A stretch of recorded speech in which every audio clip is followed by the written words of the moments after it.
enfim, tem toda essa questão, puta, a magia cerimonial é uma bomba atômica para conseguir acender um fósforo, e a magia, às vezes, do dia a dia é o fósforo já acendendo direto. Mas tem uma questão aí também que tá sempre que vem envolvida nessa parte da ritualística, que não vem de hoje, né? Isso a humanidade foi construindo isso, que é a vivência do ritual com todos os seus símbolos, não só para quem está vestindo o símbolo, mas para quem está participando do ritual e olhando para o símbolo e tentando trazer o significado daquele significante que está sendo apresentado ali. E aí, junto com isso, quando você cria isso, você tem a atmosfera, você cria um psicodrama. Você cria uma impressão no corpo emocional da pessoa que ela não esquece. Então, isso é teatro? Ou isso é necessário na magia? Qual que é ou as duas coisas? Qual que é a visão de vocês? O Alan Moore tem a definição maravilhosa de magia também, que aí cada grande mago dá a sua definição, mas a definição do Alan Moore fala um pouco disso, especificamente, quando ele diz assim que a magia é a utilização de imagens, palavras e símbolos para promover a alteração de consciência. É assim que ele define magia. Utilização de imagens, palavras e símbolos para promover a alteração de consciência. Então, assim, é teatro e é magia também. Tá? E o que é o teatro? Porque, assim, as pessoas, muitas vezes, elas têm essa... isso é típico do nosso tempo, da nossa civilização, né? Essa separação entre um universo material, causal, né? Captado através dos princípios da racionalidade, e um outro mundo, isso vem pelo menos desde Platão, né? Um outro mundo, que é o mundo da criatividade, da imaginação, da fantasia, das ideias, dos conceitos. A separação de Platão não era bem essa, mas acaba ensejando isso depois, e a modernidade vai construir todo um discurso em cima disso. Então, se você vai em outros povos da antiguidade, ou até outros povos de hoje, assim, essa separação ela não é tão dicotômica nesse sentido. Então, o que a gente muitas vezes tem de compreensão dentro de uma perspectiva mágica, da forma como eu vejo, pelo menos, é a noção de que o mundo externo e o mundo interno, eles não estão realmente separados. Tá? A realidade que você vive afetivamente, ela não é uma realidade vivida inteiramente dentro e inteiramente fora. Aquilo que acontece fora de você vai te afetar. Aquilo que acontece também dentro de você e te afeta, você leva aquilo para o mundo. Para mim, essa é uma perspectiva fenomenológica. A tradição da modernidade separa objeto da consciência. Né? Vai dizer assim, não, você tem uma consciência, que é aquela que conhece, e você tem fora da consciência um objeto, que é esse mundo aí, que é aquilo que é conhecido pela consciência. A fenomenologia vai dizer, não existe essa separação. Por quê? Qual é o limiar, né? Porque assim, a consciência que conhece, ela só conhece alguma coisa quando ela está orientada para essa coisa que ela está conhecendo. Ou seja, consciência é sempre consciência de algo, não existe consciência vazia, não existe consciência pura. Tá? Ao mesmo tempo que o objeto, ele só se torna um objeto quando ele é conhecido por alguma consciência. Se o objeto não é conhecido, não tem aquela história da árvore que cai no meio da floresta e tal, né? Faz barulho, não faz barulho. Não faz barulho, não faz barulho. A pessoa fala assim, não, mas é porque as ondas sonoras... Vê bem, barulho não é aquilo que a onda sonora produz na atmosfera. Barulho é o que a onda sonora produz no seu ouvido interno. É quando a onda sonora chega aqui, é recepcionado pelo seu ouvido interno e interpretado pelo seu cérebro. Isso que é barulho. Não é simplesmente um deslocamento de ar. Você precisa ter alguém ouvindo para você ter o barulho. Sabe? Para você ter o som.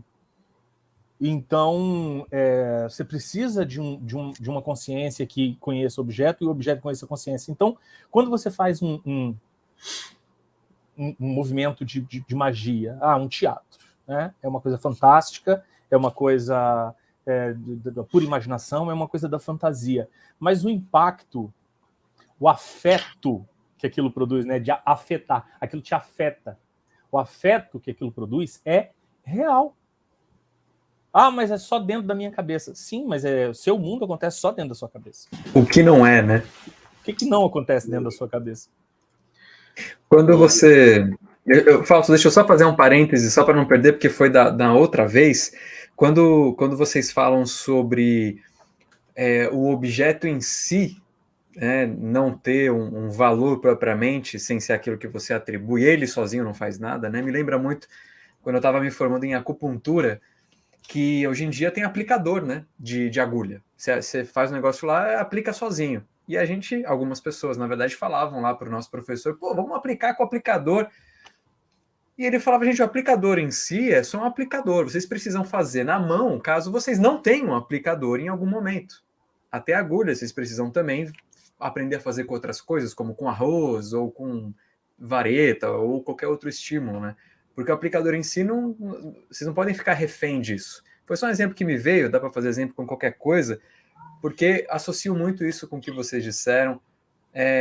Na ausência de uma roupa mágica e você precisando fazer algo que você não vai fazer, né? Você vai ficar, não, eu preciso daquilo, que aquilo me dá o poder do He-Man, sei lá, né? A espada justiceira. Enfim, a justiceira acho que é do Lion. Thundercats, né? É do Lion. Mas, enfim, só isso que eu lembrei, só queria fazer esse parênteses, desculpa aí, Fausto. Eu vou fazer um comentário, na verdade, puxando sobre essa questão da teatralidade e do valor dos objetos. E eu também, o que o Caselli falou a respeito dessa, entre aspas, separação que as pessoas fazem, que eu chamaria mais de ser uma separação entre o discurso falado, abstrato, e a imagem, aquilo que é colocado como um símbolo, como um desenho, como uma imagem. E o quanto que a nossa cultura atual contemporânea, ela tende a priorizar mais aquilo que é dito como discurso, como palavra, como texto, do que aquilo que é representado enquanto imagem. Como se uma coisa fosse mais nobre que a outra, como se uma coisa tivesse mais valor do que a outra. E isso depois vai descambar num papo sobre cultura pop, que a gente vai falar logo logo. Mas a ênfase que eu quero trazer nessa separação que as pessoas fazem, de uma coisa ser melhor do que a outra, é uma curiosa ironia que a gente tem na história da arte relacionado com as estátuas grego-romanas. Quando eu falo de estátuas gregos-romanas, a maior parte das pessoas vão imaginar aquelas estátuas que são totalmente pálidas, elas são todas de mármore ou então são de bronze e não tem nada pintado, não tem nenhuma cor nelas. Por muito tempo, muitas pessoas consideraram essa aparência, essa estética de uma estátua sem nada pintado como sendo uma coisa que tende a um raciocínio mais nobre, mais abstrato e, portanto, mais avançado, mais civilizado. E, em contramedida, observavam as representações de outros povos, de outras regiões que não eram da região europeia, e observavam que elas eram muito coloridas. E veio-se a associar a ideia de que uma estética mais limpa, mais clean, tudo branco, tudo cinza, tudo de uma mesma cor, era uma estética mais racional, mais enobrecida. Tudo isso caiu por terra quando pesquisas feitas com radiografia, não é bem a radiografia, mas eles conseguem... Oi? Espectrômetro infravermelho. Exato. Feito com espectrômetro, descobriu que as estátuas romanas gregas antigas, elas na verdade eram sim pintadas. Elas só tinham perdido a cor delas. E bastante. Perderam bastante. E eram muito pintadas. Inclusive, tem artistas que passaram a reproduzir essas estátuas na sua versão original, com cores. E era um carnaval de cores. Então, criou-se toda uma ficção sobre a ideia de que você não usar imagens, usar apenas o discurso, usar apenas a palavra, colocar todas as coisas de branco, sem cor, sem nada enfeitado, era necessariamente mais evoluído porque remetia ao pensamento grego antigo romano. E aí a gente descobre que não tem nada a ver. E a gente descobre que o valor das imagens muitas vezes é tão grande quanto o valor do discurso.